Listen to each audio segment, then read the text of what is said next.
It is a beautiful Friday, man. Find excuses to win. That's what we do. No negative thoughts allowed. We got a rolling show today with executive producer Brendan Martin. Love that guy. He is working behind the scenes, making this magic happen. Doug Dean in Birmingham. Frank Duffy down in Nolans. Nolans. I like it when you talk to a Yankee. They say New Orleans. You're like, what? What was that? That's like fingernails on the blackboard. No, Frank, here's another one a lot of people say outside of the South. New Orleans. You're like, what? New Orleans. Well, actually, us locals call it New Orleans. There's the uptowners that have, my snooty brothers and sisters. Yeah. New Orleans has that Y in it. Well, it's an awesome place, man. Hey, look, we got a great one today. Kevin Skarbinski, U.S. The great Scarbo. Yeah, U.S. basketball writer, Hall of Fame writer, is going to join us in about 10 minutes or so. And Brad Bellamy come on later in the show, but it's going to be wide open, man. Round Table Friday. And guys, take a picture with your phone of the QR code, be a subscriber, share the link.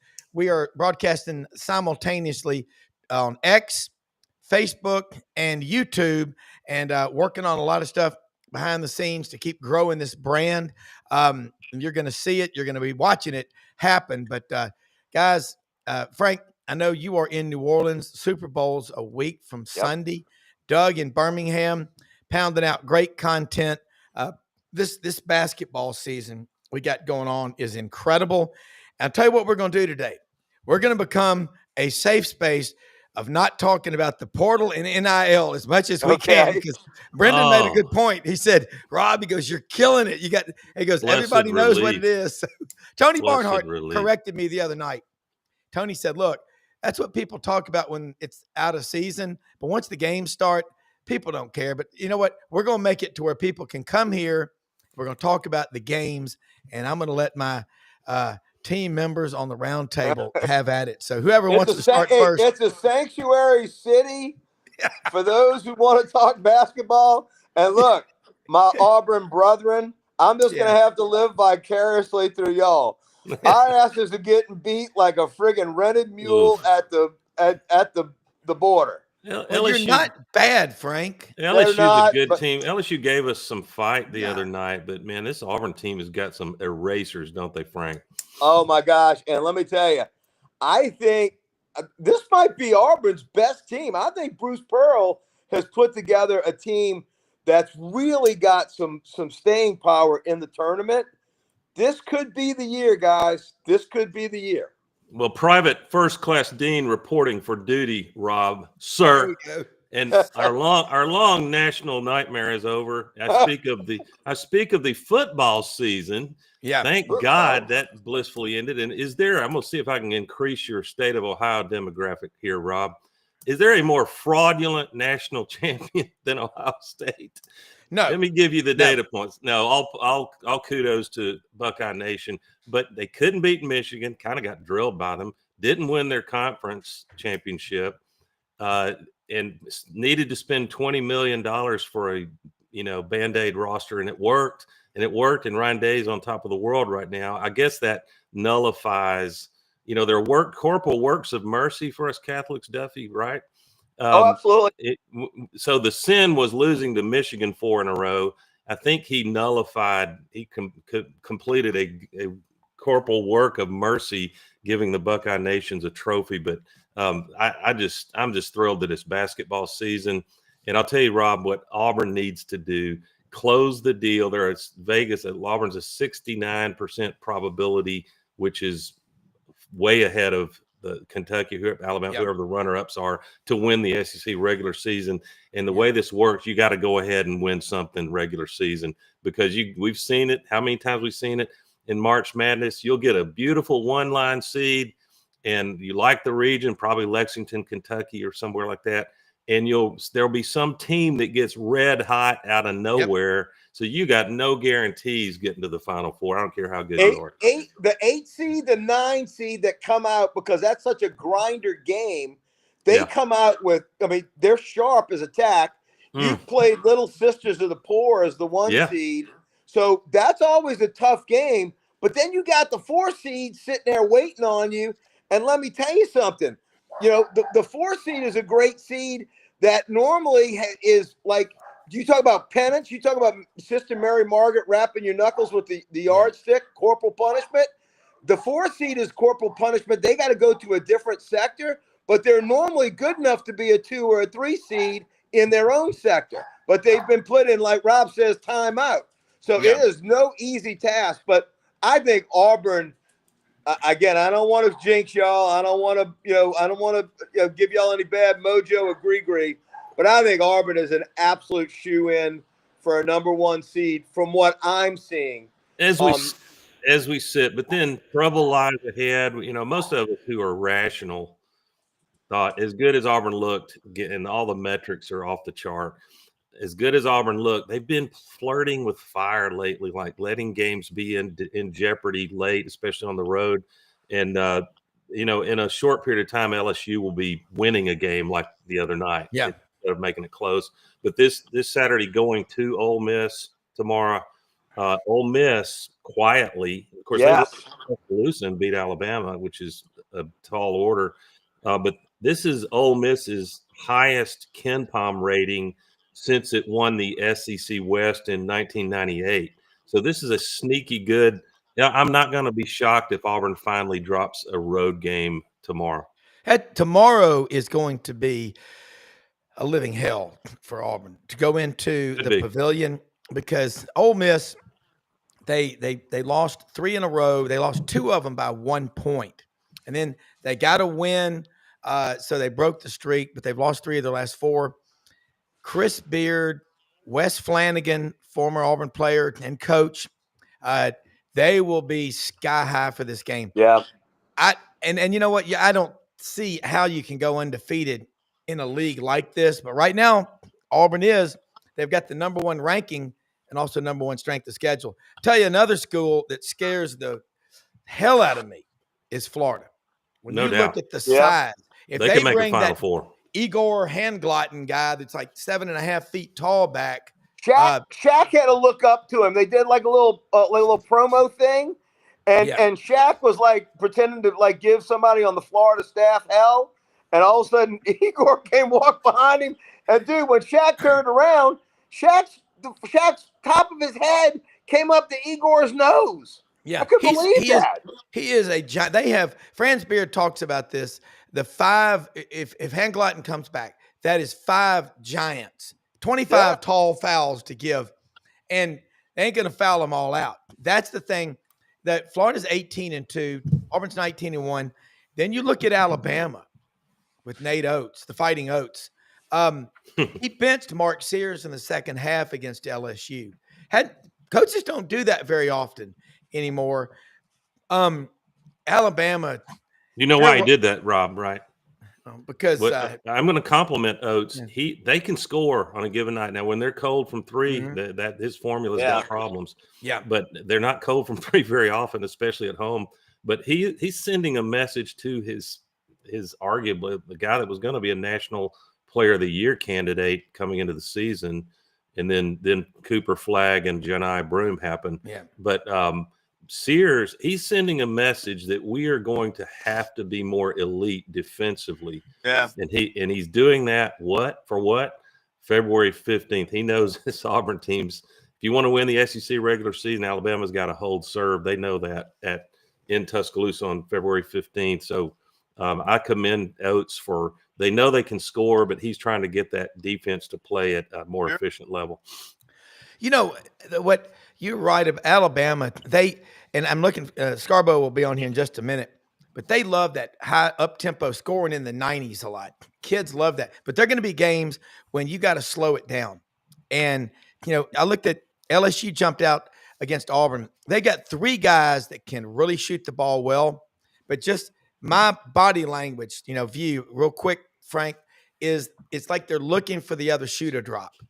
It's like they were like expecting all, and then you could see the intensity with Auburn, and then you got the laughter from Chad Baker Mazzara, who is an assassin. But the Auburn was like, okay, That's enough. You go crazy.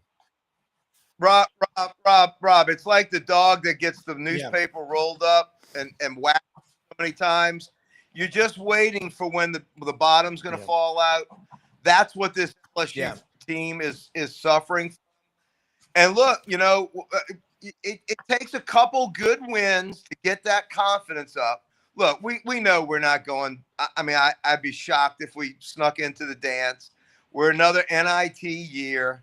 The same old record.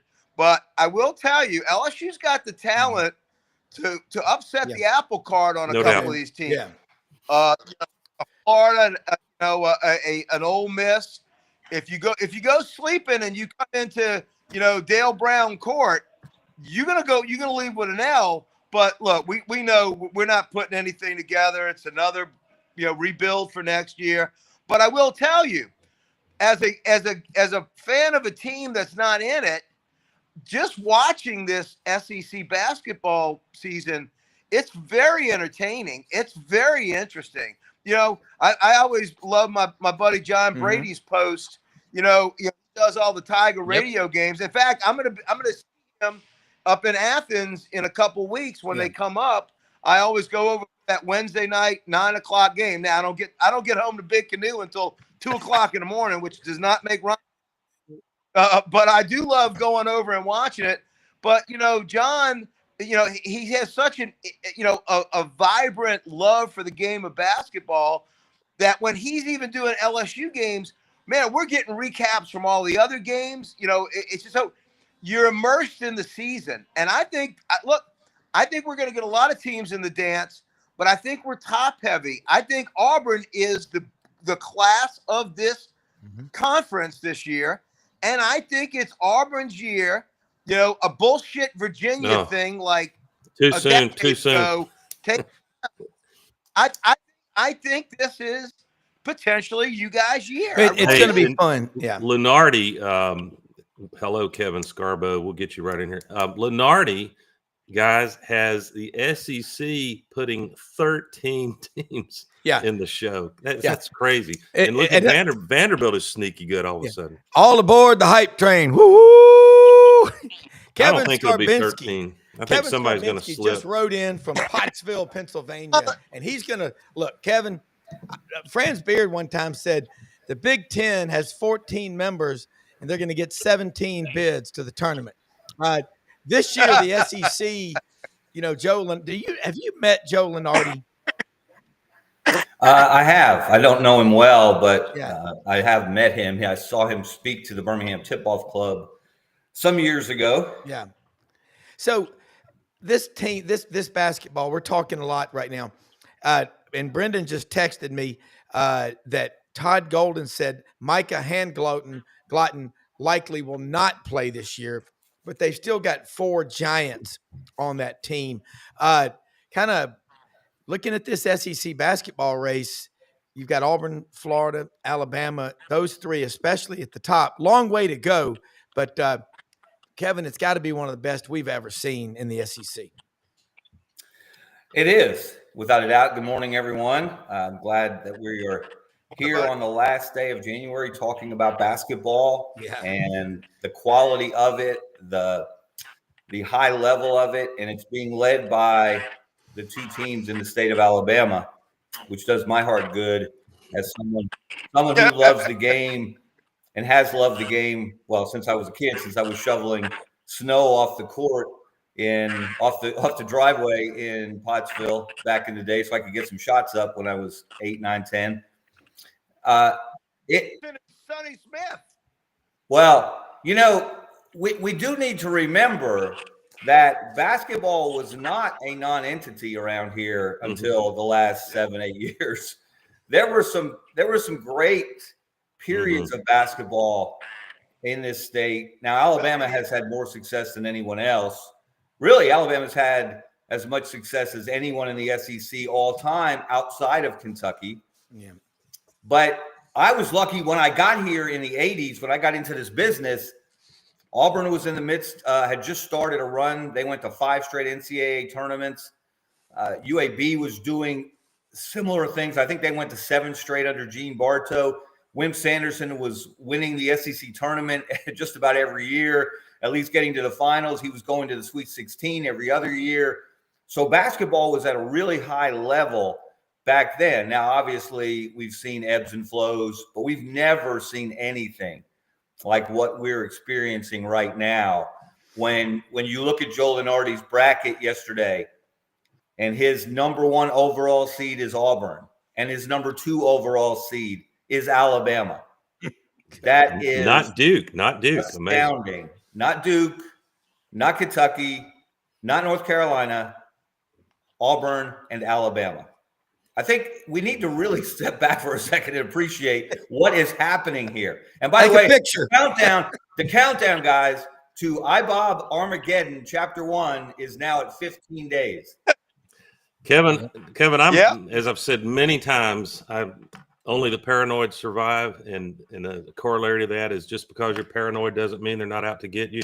And Lunardi is setting us up. He's gonna. The SEC will brutalize each other. Seems like we always do in nearly every sport. And there will be some narrative, some manipulated data by which, and Cooper Flagg will have a lot to do with it. Duke can get the number 1 overall seed by mid-March. And as long as our teams are on the one line, that's all you can ask. And I'll tell you this, a tribute to how basketball is king for now in the state of Alabama. And I realize fans still love football a nudge above that, especially Alabama, the way they've been winning under Saban, and they'll come back. But it is not impossible to see an Auburn versus Alabama perhaps semi in the Final Four. Woo! You got, wow. Hold on, Doug. You got to raise your sights. The national championship. It is not, and you can look it up because I wrote this the day the season began, the day the games began in college basketball. That we could see an Auburn versus Alabama national championship game. It'll depend on seeding, or regions. It will depend on where they are placed in the bracket if they are indeed both 1 seeds. So, look, there are 2 people from the state of Alabama on the selection committee. One of them is the Alabama athletic director, Greg Byrne. The other is the Samford athletic director, Martin Newton, son of C.M. Newton. And Samford has a terrific program itself under Bucky McMillan, and they probably will be back in the tournament again as they were last year. I cannot imagine a bracket that, and I know they're not supposed to rig these things. Rig's not the right word, but arrange certain matchups. Yeah. But if they are both 1 seeds and they are slated to meet in the semifinals, not the finals, I'm going to have a few bones to pick with Mr. Byrne and Mr. All hell will break loose here. Well, and I think there is, I don't know whether it's television or politics of, spreading the love across the Power 4 or 5 basketball conferences. I get confused between football. How many power conferences are there in basketball? It's kind of 5. misleading. You have to include the Big East. Fair. Yeah. And then you have one of these teams from out of nowhere that can cause problems and make a deep run. But I will be paranoid in that instance that they don't want an all SEC national championship game. Well, they really didn't want it in football, but they didn't have a choice. The way teams in this conference performed on a number of occasions. So, look, and we are obviously getting ahead of ourselves, of course. But it is to the point right now, and this is going to, again, if some of the things that I've said this year, if I had said them 5 years ago, 10 years ago, 15 years ago, the people with the white jackets that buckle in the back would have come to take me away. Bryce, I'm telling you guys, at this point, with what we've seen from both Auburn and Alabama, it will be a disappointment to each program if they don't reach the Final Four. Yeah, I agree with that. And Kevin, real quick, I want to ask you, while we're talking basketball, a football question.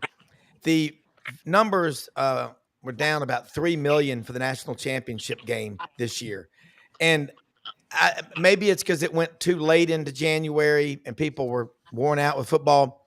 But my theory is you didn't have an SEC team in there. And when you get that, you get the whole block of the Southeastern Conference footprint. I mean, we will watch and support each other. Not everybody, but we do.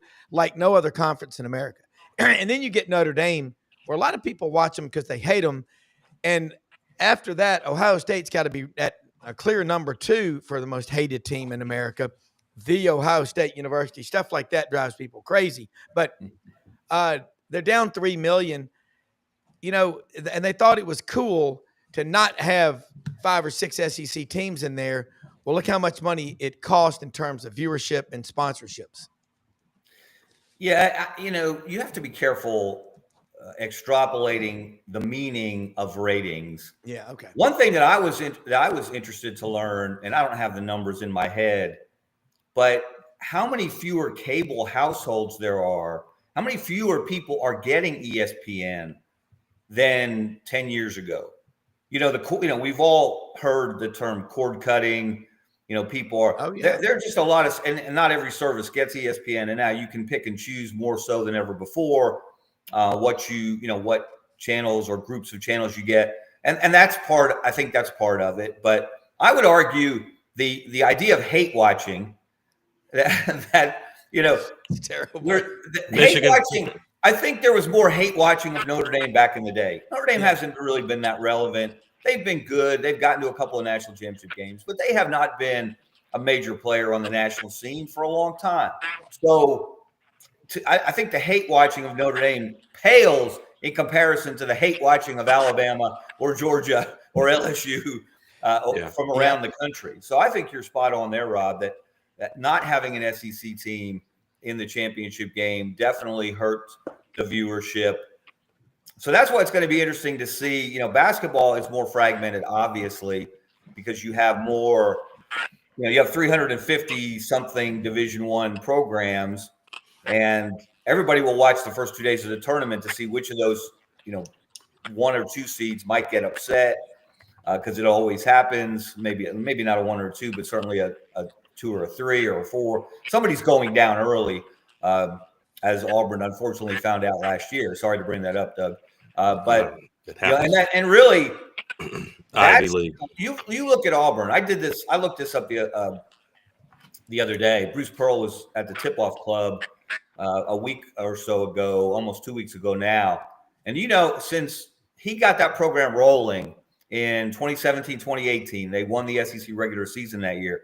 Now this is a 7+ year period, so this is a significant slice of time.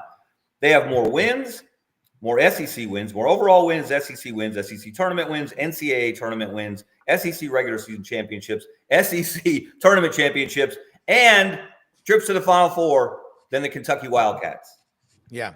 And wow. Kentucky was not garbage every year in that period. Now they had the 9-16 year after COVID. They had, but that's amazing to contemplate. And if you want to put a ground zero is not the right phrase, but if you want to put a starting point on this, when SEC basketball, and we can all speculate, obviously Mike Slive was not happy with the performance in the postseason. Yeah. He did some things. Greg Sankey continued that. But when Auburn hired Bruce Pearl, that changed a lot in this conference. It changed a lot in this state. And never forget that when Auburn was going to the Final Four in 2019, Alabama was hiring Nate Oates.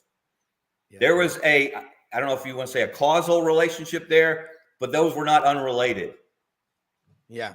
And man, Bruce Pearl, God, it's going to pain me to tell this truth. I think Bruce Pearl, Kevin, is the greatest pure head coach in Auburn athletics history.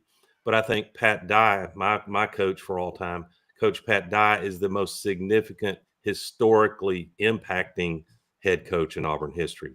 Your take on that?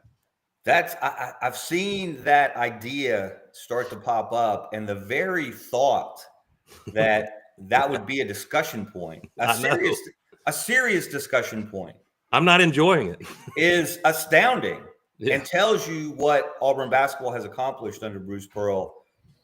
When they hired him the day after, from my column from his introductory press conference compared his hiring in basketball to Alabama hiring Nick Saban in football. And I said, very likely one day we'll look back and say that Bruce Pearl did for basketball in the state of Alabama, what Nick Saban did for football. You know what? And Kevin, I don't want to box you in, but if you think back to the heyday of your writing at the Birmingham News, is it fair to say that, of course, you love the compelling drama of Auburn and Alabama, whether they were having down years that are fun to write about, much less big years where the Iron Bowl is to decide potentially the national champion? I know that you love that, but didn't you have a slight lean for in-state basketball when those two teams, one or both, are playing really well? Oh, I think personally. Yeah. I mean, I think that has come through. You know, I've seen the good, the bad, and the ugly when it comes to basketball in this state. It sounds like ancient history now, and it really is. It was 40 years ago, just about. My first year as the Auburn beat writer for the Birmingham News, Auburn went to the Elite Eight. They were one game away from going to the Final Four. Not just one game away. With 3 minutes left, they were tied with Louisville and never nervous Purvis Ellison. Yep. And Louisville took control in those last 3 minutes. So Auburn was that close to going to the Final Four. Was that the year? Very first year. It was 1986. Chuck Person just dominated everybody in his path. Walter Berry from St. John's, who'd been the National Player of the Year. Yep. UNLV had a great player whose name escapes me. And they were, people were shocked. They didn't know how good Chuck was. They didn't know how good Auburn was. That was Frank Ford and Gerald White in the backcourt. Yeah. I think Chris Morris was a freshman. Jeff Moore was almost automatic, shooting jumpers from the free throw area. And Sonny Smith's offense would get better and better as the season went on. They were so crisp. And they were, again, that close to going to the Final Four. And that same year, Alabama was in the Sweet 16. And unfortunately, they had to play Kentucky for a third time. Frank might remember that's when LSU, Alabama, and Kentucky were all sent to the same region. They all ended up, there were 3 of the 4 teams in the Sweet 16 in Atlanta. And LSU was the one that came out and LSU went to the Final Four that year in '86. So SEC basketball didn't just start in the last 5 years. Yeah. It's been pretty good at times in the past.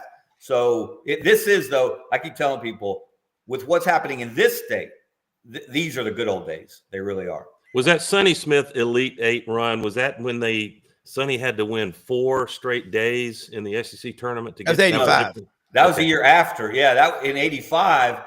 That's when Sonny, and this is another. He was fired. This is another marker on the basketball history in this state. Sonny was so frustrated with trying to get people into. I don't know if all the names were on the marquee at that time, but what became Beard Eves Memorial Coliseum. He was so frustrated at getting people in the arena. He was banging his head. He had been to the NCAA tournament for the first time with Barkley in '84, Charles's last year. '85, he can't, he couldn't take it anymore. He decided to resign. And then like you said, they win 4 games in 4 days, beat Alabama in the final in the SEC tournament to go to the NCAA tournament. Then they get to the Sweet 16. They end up losing here in Birmingham to North Carolina. Yep. And Sonny unresigned, which was, everyone was thankful that he did. Certainly those of us who covered him and came to know him and just enjoyed being around him.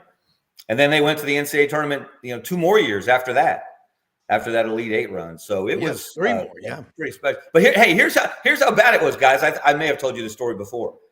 I think it was my first year. So covering Auburn. So it was 85, 86 in the preseason.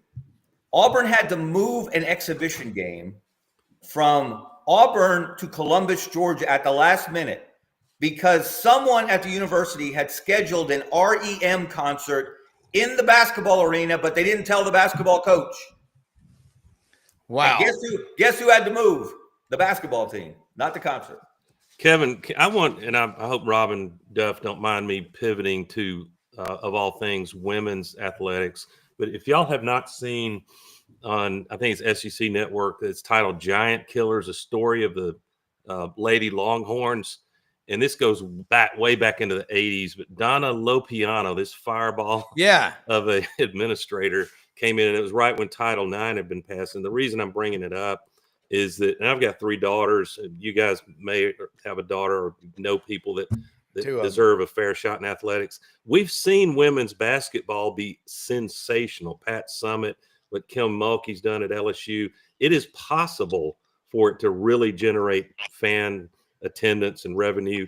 But I guess my question is this, and back then, Darrell Royal, Bo Schembechler, President Ford, there were forces, we can call them sexist. That's probably not fair in terms of historical context, but they were deathly afraid that Title IX was going to siphon money away from men's sports and dilute the quality of football and basketball. My question is, with all that's coming down both in Supreme Court rulings, lawsuits, and how Title IX apparently is interpreted right now, how do you see the future of the major women's sports keeping a foothold going forward, and what might we expect in the next several years?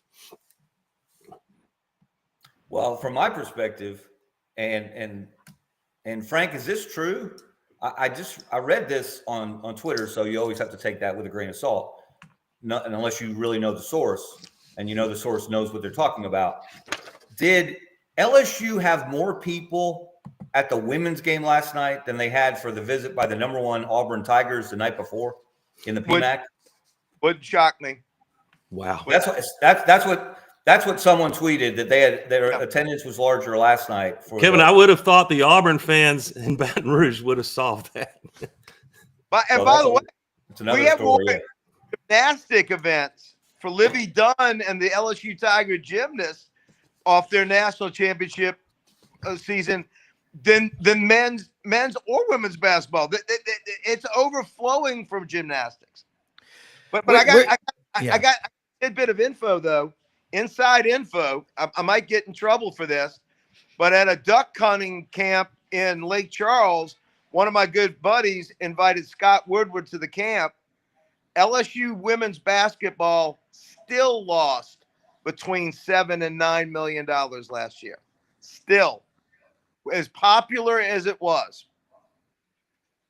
How could you lose between 7 and 9 million? Was there alcohol involved in that conversation? I mean, that's. Hey, look, at a Louisiana hunting camp, there's always alcohol involved.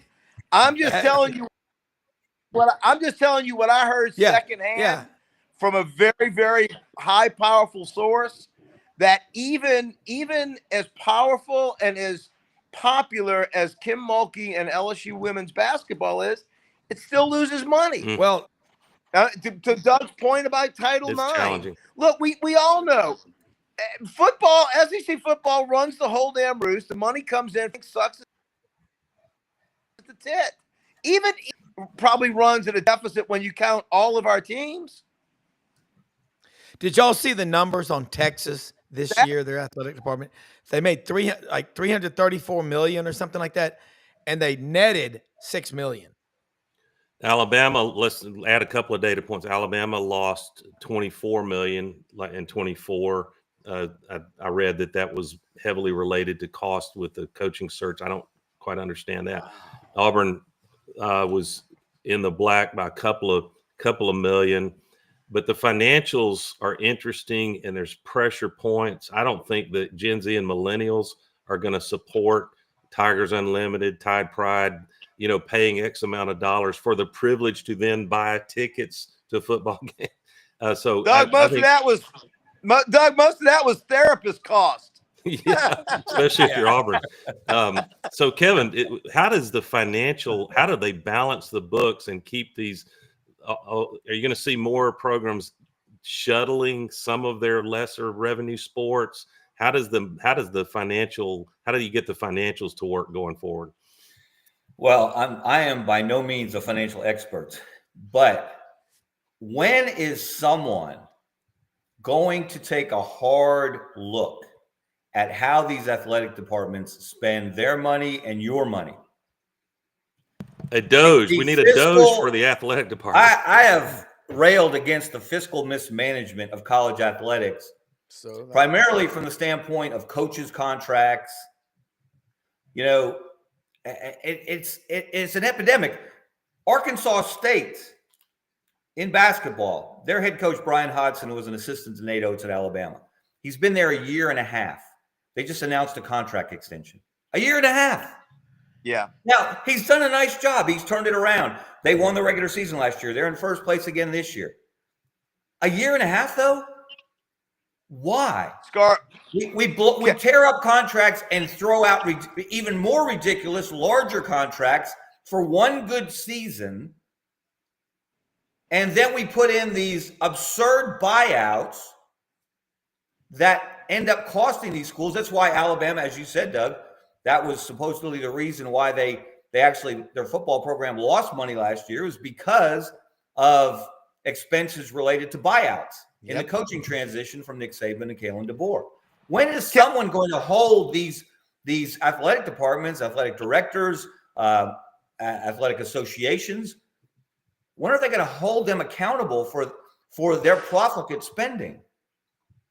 Well, Kevin, to your point, the highest paid state employee in most of the southeastern footprint is the football coach of the major universities in that state. And I'll guarantee you, that doesn't happen in other areas around the country. I'll guarantee you, it is a unique thing in the Southeast. Well, I can't Jimmy imagine. Sexton. Yeah. Don't be a Jimmy. Don't hate the player. Hate the game. Well, here's something to look at. I talked to a friend in athletics administration on the finance side at a big SEC school, and he said, you've got all these big buildings, stadiums, basketball arenas that are NRAs, non-revenue producing assets, most of the year. So you need to start finding ways to rent them out, because I've said this for a long time. Athletic departments hemorrhage money like the federal government does. Okay. If they have a budget of 50 million and they only spend 40 million of it, you know what they're going to ask for next year? They're not going to say, we sent you back 10 million. They're going to ask for 60 million. And it just keeps getting bigger and bigger and bigger. It's like, why is the cost of college tuition so damn high? Because the federal government is hemorrhaging with money. So colleges jack up inflation, they call it, 7 or 8% every year. When I went to Auburn, you could go out of state for less than $3,000 a year. Now that tuition is about $34,000 a year. Is it that much better? No, it's a lot of it is fiscal mismanagement, and they just you wonder, what are they paying? When I look on the basketball games now, and I see the head coach, there's like 2 rows of people behind him of analysts and assistants and rub down guys. I'm like, what are these people doing? And I mean, Kevin, there's no fiscal responsibility in college athletics because they know they can go ring the bell and get more. Here's 2 things that are happening. We don't want private equity, for the most part, getting involved, because they'll gut you and leave you on the side of the road and let you die comfortably. Okay. Not all the time, but a lot. Number 2, you're going to start seeing public finance deals come together to put bond deals together and loans being taken out by athletic departments to pay for all this crap. Because when Title IX gets involved and they've never lost a lawsuit, that's when the split hits the fan. That's what I think is going to happen. Let me say something about one of our sponsors, Winter Timber Outdoors, folks. And they are responsible, fiscally responsible people. Winter Timber Outdoors, Athens, Alabama. They're going to grow in the footprint that is the Southeastern Conference. Open every day of the week. Over 7. When you go in there, they've got over 2,000 shotguns, rifles, and handguns, ammunition, those Migra duck loads. They've got upland loads for dove hunting, for quail, pheasant. They're getting into everything. Migra, get it at Winter Timber Outdoors. And they got a staff of people that really know what they're doing. They're going to grow all over the SEC. So you live in the Southeastern Conference footprint, you're going to be shopping at a Winter Timber store soon. They broke ground back in mid-November. The store in Auburn should open by June, maybe earlier, weather permitting. And they got the Sitka gear. They got everything also for your dog, for your deer stands. Check them out. Let them know you heard about them on SEC Sidelines. And Hewlett and Dunn Boot and Clothing Company, folks, on that square in Collierville. The coolest selection of men's and women's boots and clothing. Filson, Barber, Duckhead, STS, Old South, Devil Dog jeans, the purses they've got, the luggage for the women and the men, it's exceptional. Duck camp, great looking stuff. Charles Hall and the team out there open Monday through Saturday, 10 a.m. to 6 p.m. Guys, this is a really lively discussion that we're having. And Frank, well, I would, trust me, there's always drinking involved at a hunting camp and some pretty good yarns, as they say, being spun. But I just remember when Alabama, Kevin, won a national championship in gymnastics. This was years ago. They won a bunch of them under Sarah Patterson. They lost like $1.2 million, even though they won the national championship. Now you go to SEC gymnastics meets, and they are scalping tickets for like $125, $150 for gymnastics. Oh, I mean, look at Libby Yeah, Dunn. look at her. Look at the NIL that Libby Dunn has done. It's off the chart. My sons in Gainesville tell me that Florida sells out every gymnastics home meet, pretty much, which is just and you could see it. You could see the SEC. You can't watch an SEC basketball game on the SEC network without seeing the SEC gymnastics promo about 27 times. Yes. And Kevin, it was not on. I'm going to retire this cliche after this one more use of it. Was not on my bingo card in about 1990 or even 2000.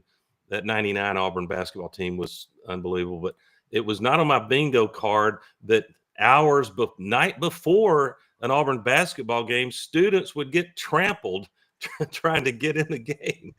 Well, you know what we don't see. Remember, we all remember back in the 80s, the Wendy's commercial. They had the woman out there in the gray, suit, the Soviet bloc suit with a flashlight. She walks out on the runway aisle, goes and put the flashlight on and goes, "Evening there." She's got the flashlight going. That was a good one. And the East German women gymnasts would come out there like, "Roar." You're like, sure. Yeah, I'll give her a 10. But it has become so popular, Kevin. And it's really amazing. I want to bounce around and ask you, we got 4 of us on here and 3 really smart people. I'm going to try to do my part. But you look at John Calipari at Arkansas. Here's an example. They've got money. They're putting money into it. It's going to take them some time to build. But kind of Dennis Gates. Wasn't Missouri 0-18 last year? Man. 0-19 because they lost their one game in the SEC tournament. That's adding insult to injury. Exactly. It's like your house catches on fire and you go in to get the last thing you think and it caves in on you. But kind of give us a health checkup, Kevin. SEC standings. And man, by the way, you just look around. There are no easy outs, and shed some light on that Vanderbilt story, because damn, it's becoming a house of horrors again. Yeah, what Mark Byington has done is really impressive. Beating Tennessee, beating Kentucky. That's always been a tough place to play. I know Auburn has struggled there through the years. Alabama has struggled there through the years. A lot of teams have struggled there through the years. But it just shows if you get the right coach, and this is why the coaches make what they make. You get the right coach, you're going to win, because they're going to whatever parameters they're operating under, whatever the system is now, NIL, transfer portal, they're going to find players. There are players out there. And not to always bring this back to Auburn, but look at that roster. There aren't 3, 4, 5 superstars. 5 stars on. There's one 5-star on there, and that's Tahad Pettiford. Yeah. And he's played like it. He looks like it. As a freshman. He acts like it. He certainly has lived up to that billing. But you got Chaney Johnson as a transfer from Alabama Huntsville, which is a Division II program, by the way, which is number 4 in the country in Division II. We don't just play D1 basketball in this state. We've also got the number 4 high school team in the country in Hoover High School. But I digress. Janai Broome came from Morehead State. Yeah. He wasn't a 5-star. I don't know that I've ever seen a player develop more in his time in college than Janai Broome. Yeah. And so the guys have a chip on their shoulder. For the people who, and we've all, myself included, have railed against NIL for the lack of structure around it. But if it weren't for NIL, Janai Broome would be in the NBA. And there's a lot of cases that's Bruce of that, Frank. Pearl. Yeah. Well, and part of that is I think it's Bruce Pearl. I think Bruce Pearl's at the top also, of his game. He is one of the best coaches in the country, and he develops kids. He's not just a great X's and O's guys. He develops them, and you can tell. I mean, look, Auburn goes back a long way. Auburn's slogan is "Auburn is family," and that's the way that Bruce Pearl has put this team together. It's not one 5-star, another 5-star leaving. They're a cohesive group.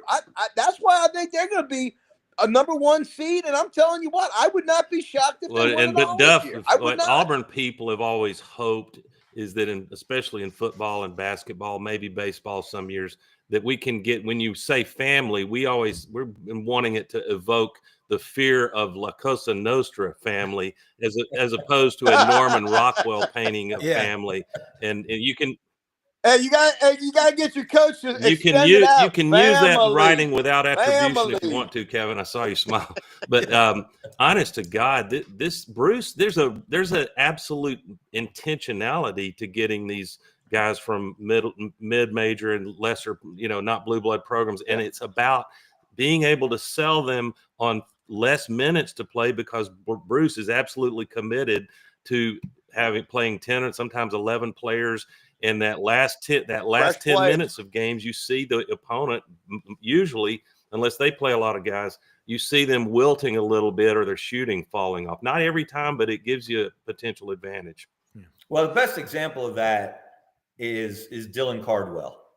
If there were an award for teammate of the year across the country, I can't imagine that Dylan Cardwell wouldn't be a unanimous winner. Yeah. He's not going to score 25 points. He's not going to, he will light up the highlight reel with blocks and dunks, but he is, not only is he content to play his role, he revels in his role. He gets the crowd fired up. He blocks shots.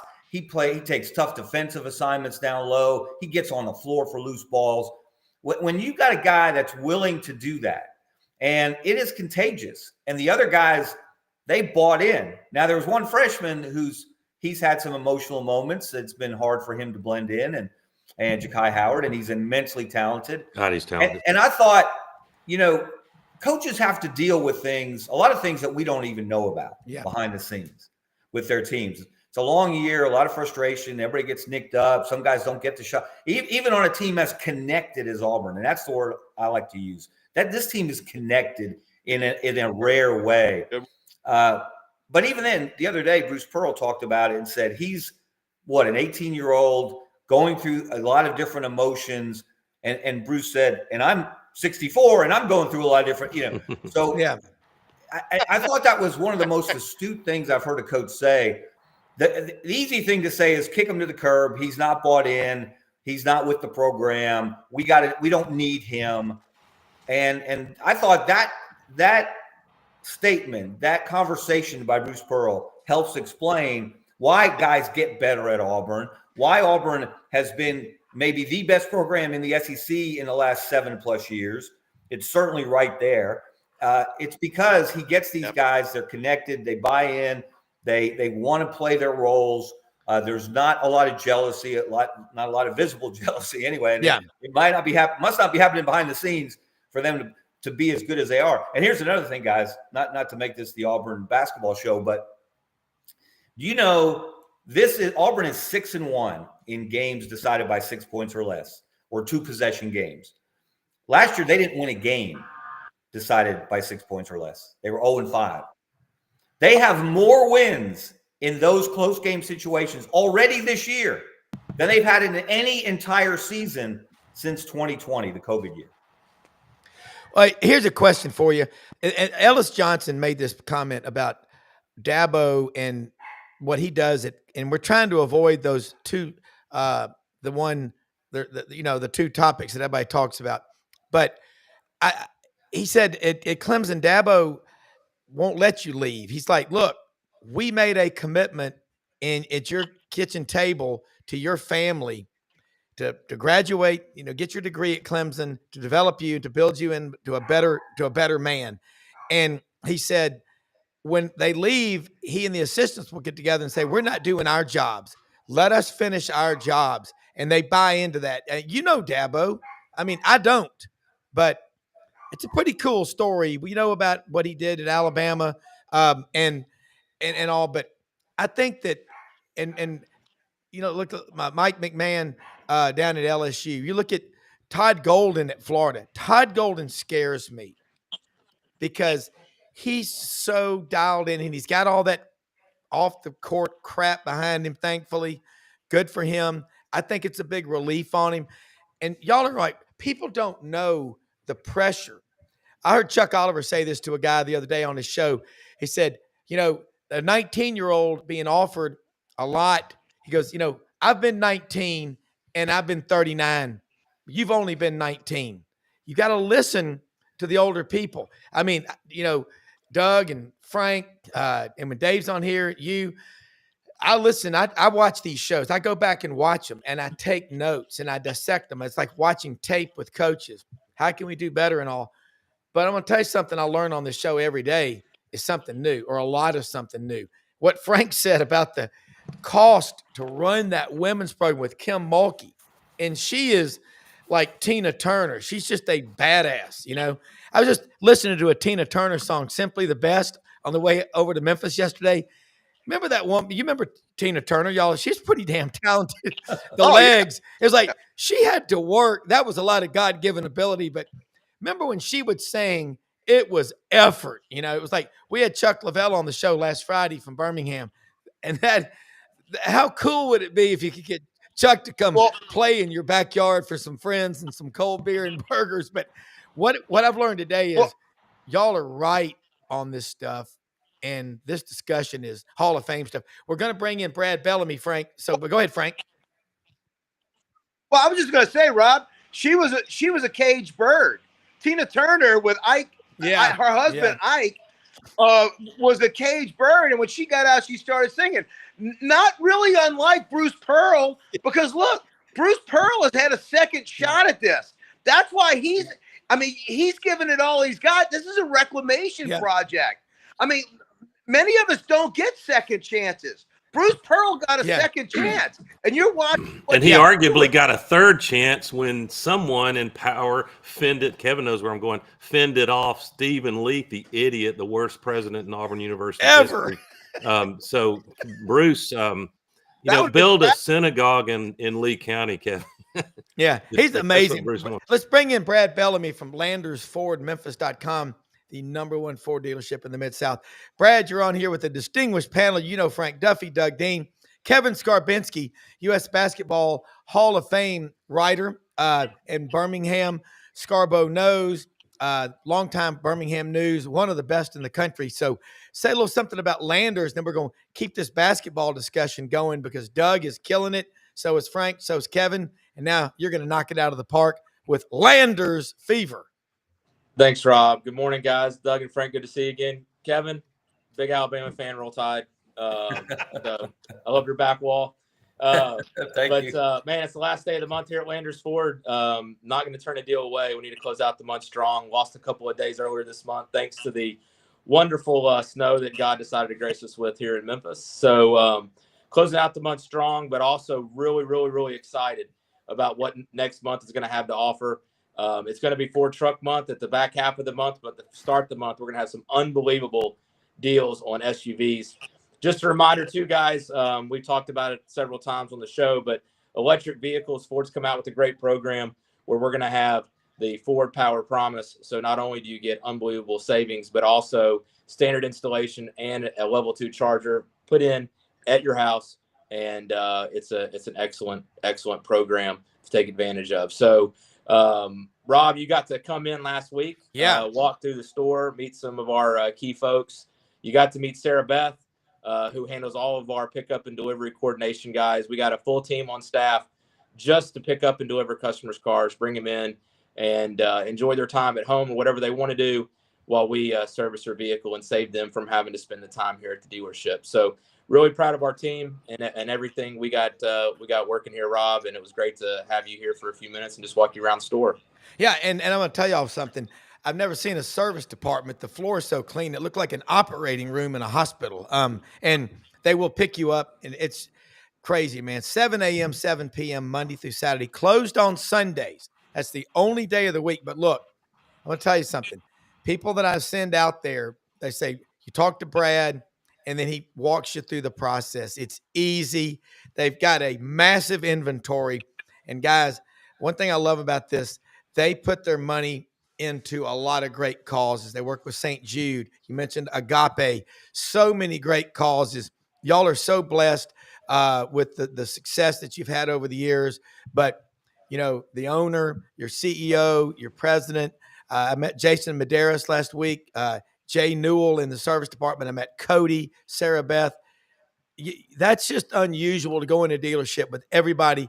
You talk about a family culture. They got it at Landers. So, Brad, I know you got some basketball questions, man. Absolutely. Hey, Rob, before you do, yeah. Brad, you might have been busy selling cars early in the hour, but Brad, Kevin and Scarborough and I called it. Get ready for an Auburn-Alabama Final Four matchup. I just don't know whether it'll be in the semi or the national championship game. Holy man, cow. that would be a beautiful thing. Yeah. That would be awesome. I mean, I could almost I might agree to losing it just to get back to the Final Four. Great comeback for Alabama against Mississippi State the other night. And, you know, I mean, I'll tell you guys, Memphis non-conference schedule. I know we're talking SEC, but, you know, Memphis had a lot of these teams. Missouri wasn't ranked at the time, but, I mean, the quality wins that they've been able to run up with Michigan State and Missouri and, you know, Ole Miss, the Mississippi State loss. I mean, the Mississippi State's a pretty good basketball team. Yeah, they are. You know, you guys were talking about redemption stories a minute ago, and Bruce Pearl and the second or third coming of Bruce Pearl, and I still remember that horrible orange jacket he used to wear at Tennessee. But beautiful, you know, another redemption story is, I mean, Pitino.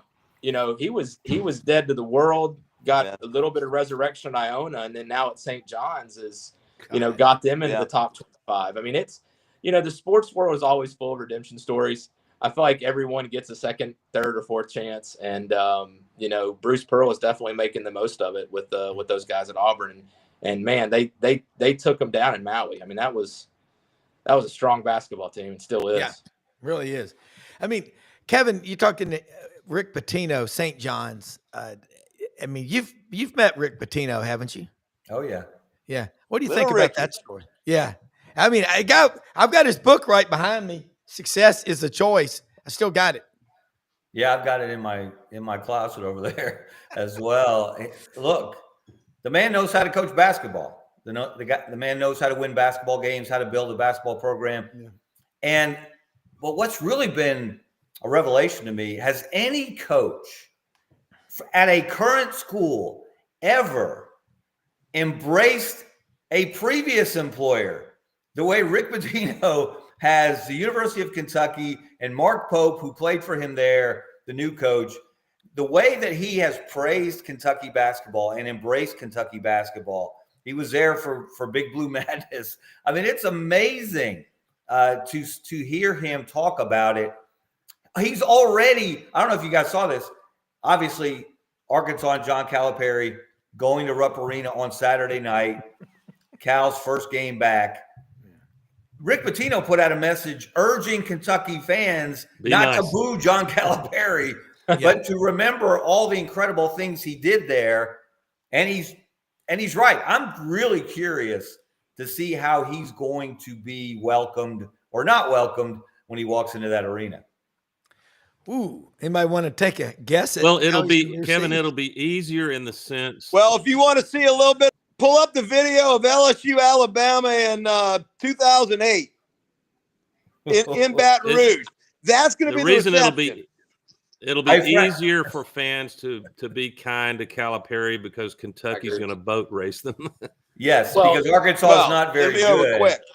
Even though they took several players, Cal took several players from Kentucky with him. Frank, I went down a week early. I did this big story about Nick Saban's homecoming to Baton Rouge. The night before the game, I almost went up in flames. Literally, there was a bonfire where they burned Nick Saban in effigy.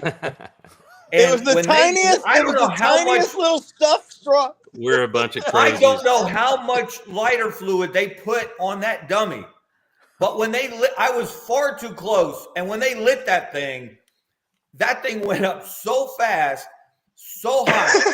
Well, I thought I well, lost hey, my eyebrows at least. Scarbo, that could have been the bourbon emanating from the crew that was doing it.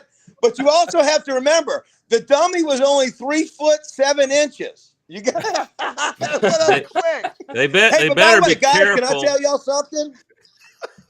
Can I say one quick thing, Doug? I'm making the call right now. Listen to me. In 2028, now I know Nick came back with a game day this year. Somebody even gave him an LSU jersey, but I'm gonna make this call right now.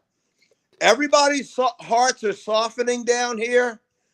In the year of 2028, you mark my words, on a night in Tiger Stadium, Nick Saban will be invited back. He will be on the field with his 2003 first national championship. Because I can tell you, Brad, you never forget your first. You never forget your first. And they will applaud Nick Saban in Tiger Stadium. Something I never thought I would ever see. I'm making the call right now, and I don't know what year we'll be on. Whether it'll be Alabama, it won't be Alabama because they won't embarrass him like that. But there will be a game when Nick Saban and that 2003 national championship team will be back at LSU, and you will hear all cheers and no boos. And I never thought that would ever happen. Why not? I'm making a call. Those fans, Kevin, that are burning Saban dumb image in effigy, they need to be careful. That'll get you some trees killed on your campus if you're not careful. Yeah, Brad, jump.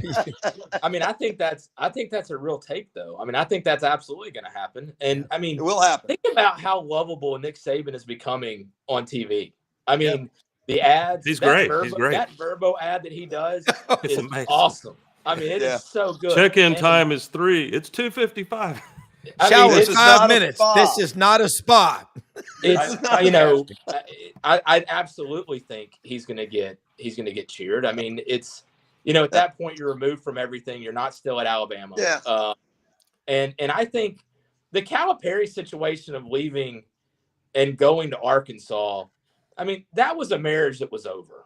I don't feel like there was a lot of fans that were saying, "Hey, we want Cal to keep staying here." I think they were ready to see the next transition and see what was going to happen.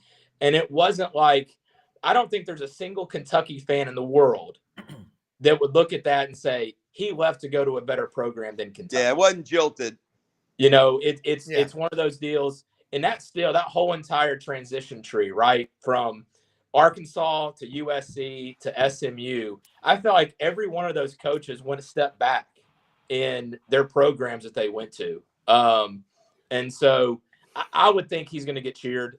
He had a lot of success, but I think a lot of Kentucky fans were ready to see something different. And Saban, I think LSU fans, if I were them, I would construe it in the way that makes me happier. And if I'm a Bama fan, I'd construe it the other way. But Saban said that he considers leaving LSU to go to the NFL the biggest mistake of his career. And of course, Frank's going to say what he means is, I've been remorseful ever being away from Baton Rouge my whole life. And then Brad, if I'm Brad, I'd say, well, what he means is, if I stayed in college, I would have continued to enjoy success and more championships. Kevin, and by the way, when the supermodel says they missed you, but it's 19 years later, it really doesn't help much. Kevin, did you when Nick Saban came to Alabama in January of 2007? I mean, y'all should have. I mean, Brad was in Memphis. I was in Memphis at that time. The rumors at the Christmas parties were unreal, and Jimmy Sexton and people around him, it was out there in Memphis. I mean, I was told point blank, it's a done deal. Saban is coming to Alabama, and I said, really? Of course, I didn't have this show at the time, a platform, but they were right. The person who told me, when they tell me these things, I'm like, it was the gospel. Kevin, when that big-breasted woman handed him that kid to kiss, my head hung as low as you could absolutely. I knew what was coming. Yeah, it was going to be brutal, dude. I mean, him at Alabama every LSU fan knew we were going to be in for it. Well, And we took only one solace when we beat John Parker Wilson in 2007 when Chad Jones sacked him on that play, got the fumble. It propelled us on to the national championship. We knew that was the last time we were going to have the upper hand on Nick Saban and Alabama until he retired. And that's the honest to God truth. Kevin, that was similar to when the Beatles came to New York in 1964 and played at Shea Stadium. Did you get a chance to talk to Nick Saban that day or a day or two after that, writing for the Birmingham News at that time? And if you did, what was the interview like? Well, it was unlike any coach introduction press conference I've ever attended. Certainly. I mean, everybody who was anybody in the history of Alabama football was there. They were all like kids on Christmas Day. They saw it. They believed that what you said, Frank, was going to happen. Yep. Not just that they wanted it to happen, but they really believed it was going to happen. The aura that he had when he walked in the room, it was different. He was different. And that day, what they did was they set up group interviews, one for the television people and one for the print media. So we sat around a conference table, and I don't think I had interviewed him one-on-one up to that point when he was at LSU. I'd been around him at media days, obviously, and such, but it was just clear. I mean, he set down ground rules, basically outlined his one voice policy.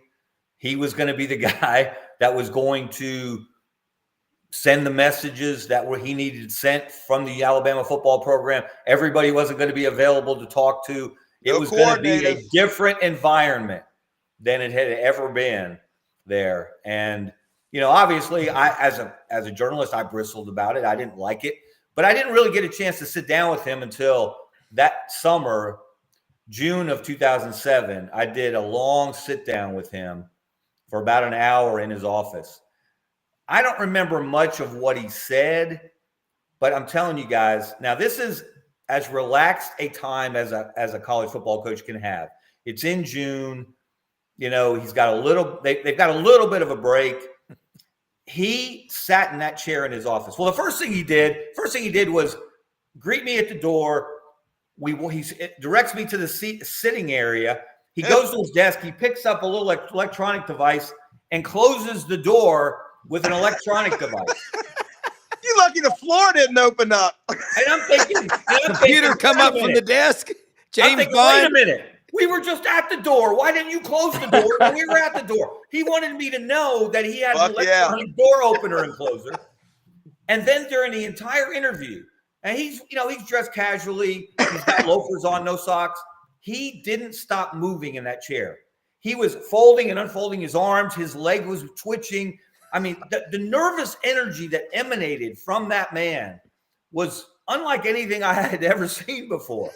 It was like his mind was going a million different directions. He's thinking of a lot of other things than this interview, but he was very thoughtful. He was very open. He talked. That's the first time he used the phrase that I can recall, that the difference between the way you perceive yourself and others perceive you.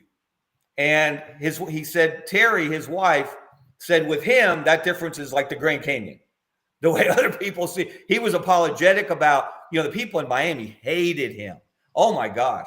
I don't know who hated him worse, LSU people or Miami people, when he left the Dolphins to come to Alabama. And he was pretty open and honest about it. And you could tell right then, whatever he said publicly, there was a human being under that coaching machine. And it bothered him that he took the hits he took, and his credibility took the hits it took because he had said, I guess I have to say it, I'm not going to be the Alabama coach. But I will. One of my proudest journalistic memories is the week before Alabama played off, the week before they fired Mike Shula, I wrote that they were on Nick Saban's trail. So, and I got laughed at. Jimmy Sexton went on radio and denounced me, and until Jimmy later realized I knew what I was talking about. I had some pretty good sources. Well, And you've known what you've been I talking was about. on for a it. long I time. was on it from the start, and Yeah. I've never walked into a press conference with a bigger smile on my face than I did that day in Tuscaloosa. When the history about Saban's incredible run at Alabama, and you got to add the LSU championship to the resume, but I think Brad, I'd be curious if you agree. I think Mal Moore is a critically important historical figure, and it goes beyond just that plane ride in which he was not flying back to T-Town if he didn't have Saban on the plane. But I think, man, imagine what if it's Rich Rod, Alabama wins, they win with just about any coach, but I doubt seriously they have the run that they had under Saban. Hey, think about this. Do you know who would have been? Do you know who, if he had said no? Mal Moore was coming back from Miami with a coach. You know who coached in the Orange Bowl that year? You know who the other two finalists were if Saban had said no? Bobby Petrino and Jim Grobe. Oh, God. From By Lake the way, you're Forest. not Lake helping Forest my- played Louisville in the Orange Bowl that year. That was going to be the Alabama coach if Saban had said no. You're not Brad- helping my stomach acid, Scarbo. You're not helping my stomach acid. I got to go get my freaking Tums. Brad, how do you see the history of what I was talking about? I mean, so I don't remember if I said this on the show or not, but my wife's very first Alabama game was the last game coached by somebody other than Nick Saban. We were at the Independence Bowl against Oklahoma State, and it was her first Alabama experience. But I mean, guys, I think we would all be lying if any of us said we thought what happened would have happened.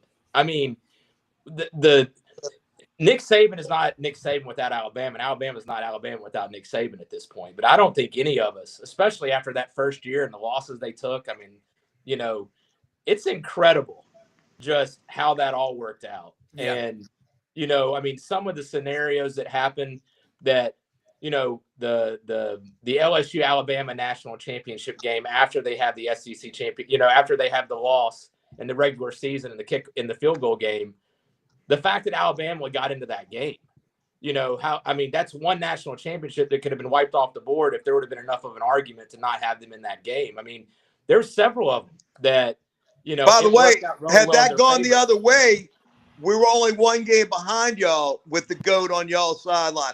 I will take umbrage with one thing you said, Brad. You were half right on your comment. I don't think Alabama would have been Alabama without Nick Saban, but I think Nick Saban could have been Nick Saban without Alabama. Because I will tell you, I will go to my grave saying y'all's national championships are LSU's national championships if he stayed. Now that I will debate. We And will here's the never thing, And I know. will tell you this, and I'll tell you one other thing, because this is a sore spot. Yeah, okay, the Dolphins were upset that he left, but you know what the Dolphins didn't have to frickin' do every year? Play his ass. Yeah. So we went on to win 2 national championships with the GOAT at Alabama. Y'all are on the clock, my boy. I'm going to see how many y'all win post 18 years after the GOAT's left. And here's the other thing. Y'all get to compete in an SEC without Nick Saban being at another school. Yeah, but y'all also, I've said, Kevin, I'm curious if you buy this. I think we now can declare the end for probably all time of what we think of as dynasties in the SEC. And by that, I mean a team like Georgia, Alabama, or whomever winning maybe 3 national championships out of 6 or 7 years. I just think that's nearly impossible. And we kind of got a preview of that this past year. I think you're right. That's a good point, Doug. Because of the conditions, because of NIL, because of the transfer portal, until they get some kind of structure around this sport that makes sense. And even then, you got to win 3 or 4 playoff games now. Not 1 playoff game, not 2 playoff games. And every time you step out there, it's a chance to lose. Yeah. And how did Lane Kiffin not get there? That will frustrate Rebel fans. Florida for a long Gators. That's time. why Lane Kiffin didn't get there. Yeah. Hey, Frank, Florida. the question is I feel like you still got a lot of angst that's never going to go away. Are you going to be able to cheer in 2028 at Nick Saban? Because that will determine everything at this point. But listen, I've softened. Now, if I go back in my mind to 07 and 2009, and look, 2011, it's y'all's ass should have never been in there. That should have been Oklahoma State. Just letting y'all know. and we would have boat raced Oklahoma State by 35. But listen to me. I will tell you, it's getting better. It really is. This is after years of therapy. I'm just telling you. In 2028, I will be sitting my ass, Lord willing, I'll be sitting in my ass 80 miles north of here in Tiger Stadium, and I too will clap, because time heals all wounds. But on every LSU fan's deathbed, what is our biggest regret and our biggest lament? Nick Saban didn't stay and create the dynasty at LSU, because we would have had 7 national championships under him. I will go to my grave saying you're entitled to speculate on that, because we can't prove it. In the immortal words, I'm about to be out of here of Rodney King. Can't we all just get along, LSU and Alabama? Well, and look, this has been an incredible discussion today, and that's what the SEC is. That's what makes the SEC so special, is this passion. If you could combine all this passion together, we might be able to have enough electricity to run a major city for a couple of days, because this is. By the way, y'all do realize my first day with Rob was debating Phyllis from Mulga on the LSU Alabama game of 2019. That was my first time. That was so on much station. fun. And Phyllis was a sweet lady. Y'all remember her on the Feinbaum show? She was. She told me, she goes, I love Tommy conversation. Tuberville. She goes, I had so many Auburn friends. She goes, but I think she had 5 brothers. And Phyllis remembered the old radio on the front porch of their house. They lived, in Mulga, out in the country at that time. Victrola. And she said, we listened to every Alabama game. Phyllis was a sweet lady, and she I think she grew up fireball. Yeah, she was a fireball. But look, I got her to chuckle. This was the best line I think I've ever given on this show.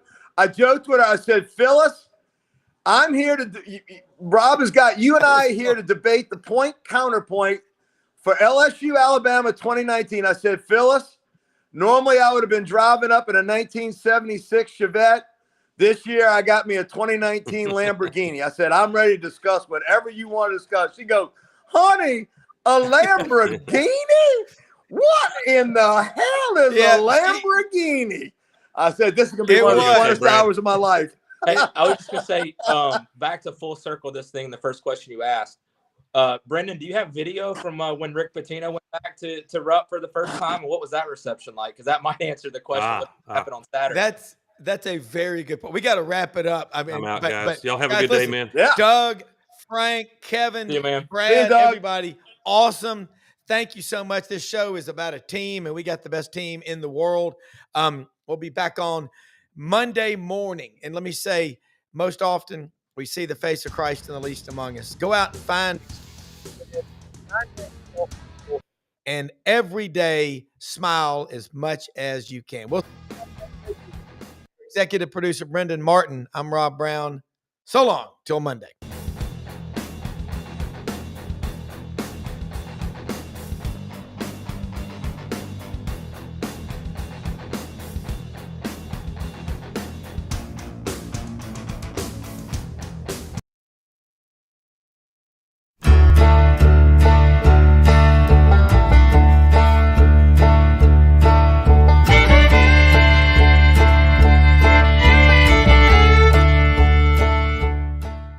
In a perfect world, you'd set a health goal and results would happen overnight.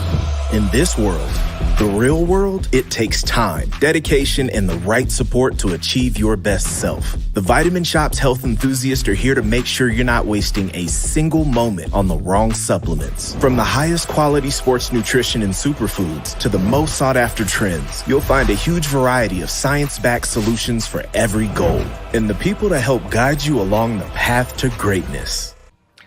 Unbelievably, every 2 minutes in our communities, a child is either bought or sold for sex. I am Ari Dickey, board member for the Nashville Anti-Human Trafficking Coalition. Join me and millions of others in our fight against human trafficking and for its victims by helping to educate the most vulnerable among us, our middle and high school students. Go to nhtcoalition.org, become a partner, and help keep our families safe, because none of God's children are for sale.